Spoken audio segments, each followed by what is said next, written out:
Ev, and welcome back to the channel. Today, we're diving into a developing story that's causing quite a stir in Philippine politics. The Nacionalista Party, one of the country's major political players, has just released a strong statement directed at former Ako Bicol party list representative Elizaldy Co. And let me tell you, they are not holding back. The whole situation revolves around some serious accusations made by Mr. Co regarding anomalous flood control projects. These allegations have been floating around, creating a lot of buzz and speculation. But here's the twist. Mr. Co is currently abroad. In response, the Nacionalista Party has publicly called for him to return to the Philippines. Their message is crystal clear.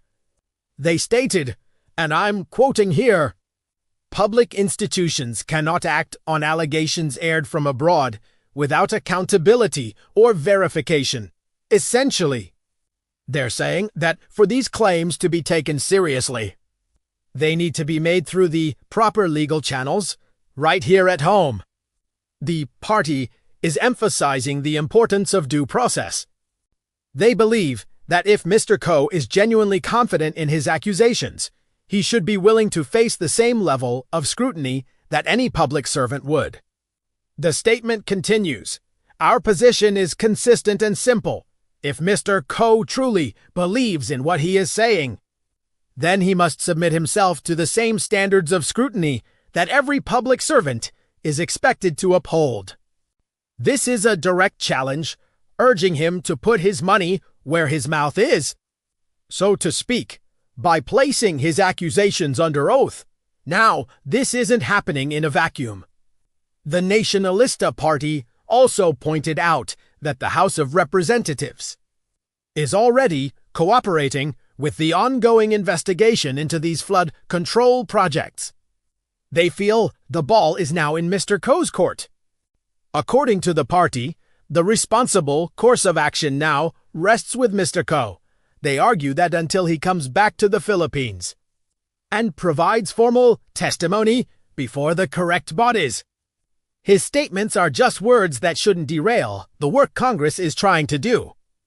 They specifically mentioned that his statements cannot and should not distract from the reforms and good governance efforts being pursued by Congress. This paints a picture of a legislative body trying to move forward while dealing with what they see as a major distraction from an individual who isn't present to back up his claims. To wrap up their powerful statement, the Nacionalista Party made their allegiance clear. TEDEC, the Nacionalista Party stands firmly with the President, with Speaker DY, and with all institutions committed to transparency, due process, and accountability. This final line really cements their position, aligning themselves with the current leadership and reinforcing their commitment to established procedures. So, what does this all mean? We have a classic political standoff. On one side, you have serious allegations about public funds and infrastructure projects.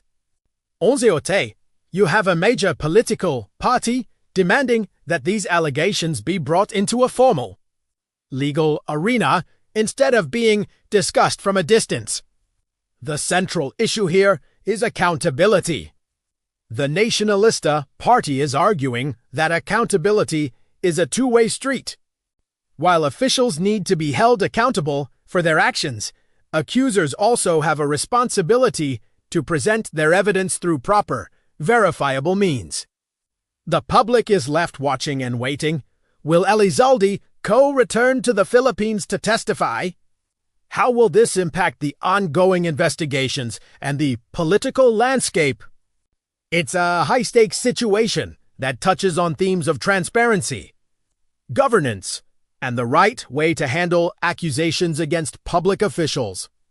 We're seeing a push for a structured, evidence-based process rather than a trial by public opinion fueled by statements made from overseas. This story is definitely one to keep an eye on. The next move from Mr. Co could determine the entire trajectory of this controversy. We'll be following all the developments and will bring you updates as they happen. What are your thoughts on this? Do you think allegations should only be considered if made under oath? Let me know in the comments below. Thanks for tuning in today. If you found this breakdown helpful, be sure to hit that like button and subscribe for more in-depth analysis of the stories shaping our world. See you in the next video.